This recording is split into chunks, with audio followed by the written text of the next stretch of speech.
So coming to a very interesting topic, which actually is a topic of a curiosity for a lot of people, that is a proper backpacking. So आपण जेव्हा ट्रेक्सवर जातो तेव्हा तिथे actually काय काय गोष्टी घेऊन जायच्या, काय काय गोष्टी अवॉइड करायच्या, ठीक आहे. आणि त्यामध्ये if you can divide it in two different treks, like if you are going for a one day trek which is in a local area nearby, or you are going for an overnight trek, or you are going for a longer expedition, especially in the north from Mumbai. So in that case, like how do you plan your backpacks? Backpacking तसं म्हटलं तर प्रत्येकाचा वेगवेगळा आहे, but I will just focus on the what are essentials, what I would consider as necessary for one day trek, overnight trek. हिमालयाचा माझा experience कमी आहे, तुला पण माहिती आहे. बट त्यामुळे तिकडे माझी बऱ्याच वेळेला गल्लत होते सामान किती घेऊन जाण्याच्या याच्या बाबतीत. बट ठीक आहे, वन डे आणि ओव्हरनाईटमध्ये मी तुला कन्फर्मली सांगू शकतो. वन डेमध्ये तुला एक म्हणजे if you are not sweating a lot, you need not carry an additional pair of clothes. 1 2-liter bottle, then 1 lunch box, cap, a stick. The stick is basically needed for all generations. It is not that people above 30 should have a stick. Stick is basically for longevity in your trekking. Baki, if you want to increase the lifespan of your treks, carry a stick from young age. I learned it the hard way, but yeah. Your trekking clothes should also be preferably full sleeve and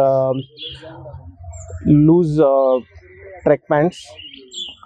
Shoes in Sahyadris. In monsoons, preferably you can use the CTR or Action Trekker. They have a good sole. Action tracker actually आता बंद झालं, campus ट्रेकिंगचे नवीन आले. हा, ते campus tracking आता, action tracker नाही, कॅम्पस ट्रेकिंग.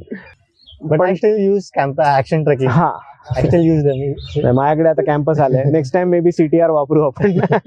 CTR तर सचिनला माहिती आहे. हा, पण नाही, पण ते चांगले आहेत, सचिनशी बोललो मी, चांगले आहेत ते CTR पण. बाकी विंटरला काही प्रॉब्लेम नाही आहे शूजच्या बाबतीत. केचवा किंवा कोलंबिया पण आहे, ते पण चांगले आहेत शूज. केचवाचा एकच थोडा इश्यू येतो की इफ काही वर्षांनी द सोल क्रॅक्स अप. हे आता आय थिंक 2 ते 3 शूज म्हणजे मित्राचे आणि माझे दोघांचे असे शूजचा एक्सपिरियन्स झाला की काही वर्ष त्यांचे जुने शूज चांगले होते. इनफॅक्ट माझ्याकडे जुना शू आहे त्यांचा, पण नवीन शूचा सोल क्रॅक होतो आणि it just fail in two pieces. आता ओव्हरनाईट ट्रेक्सला जास्त सामान लागतं.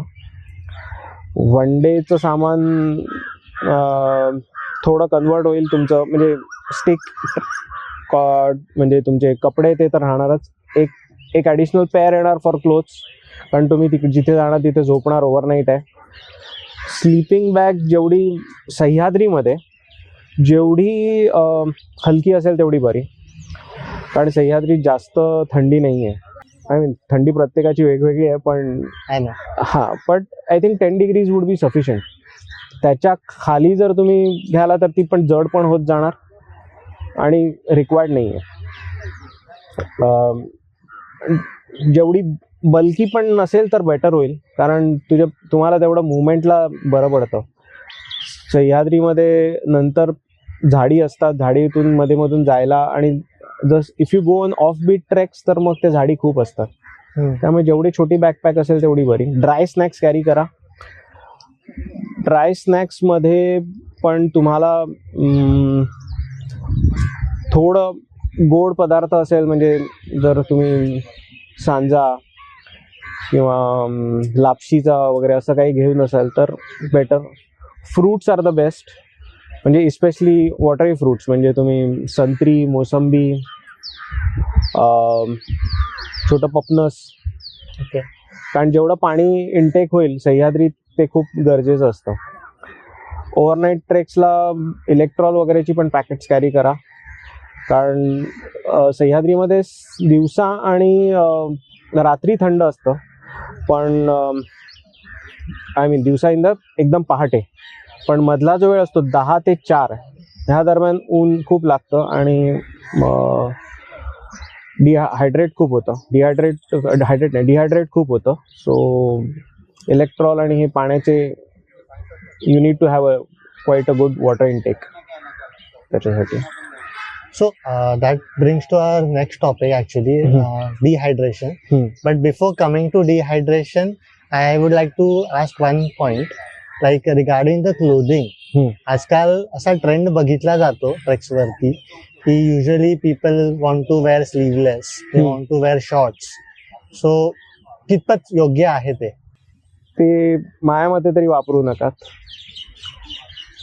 सेफ्टीच्या ह्याने. कारण तुम्ही जेव्हा जंगलातून झाडातून जात असतात तेव्हा काटे लागू शकतात, तुम्हाला किडे चावू शकतात. पावसाळा असेल तर शॉर्ट्स शुड बी अवॉइडेड, कारण तुम्ही चिखलातून जाऊ शकता तर जळू असू शकतो, पटकन अंगावर चढू शकतो.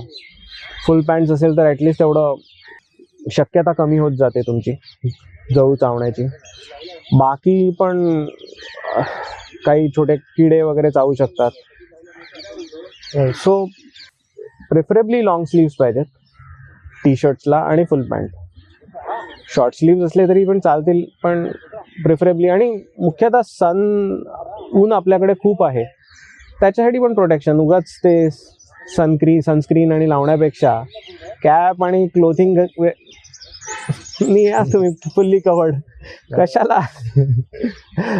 काय म्हणतात ते सनस्क्रीन आणि या कॉस्मेटिक कंपनीना पैसे द्या. I mean my opinion. Yeah, absolutely.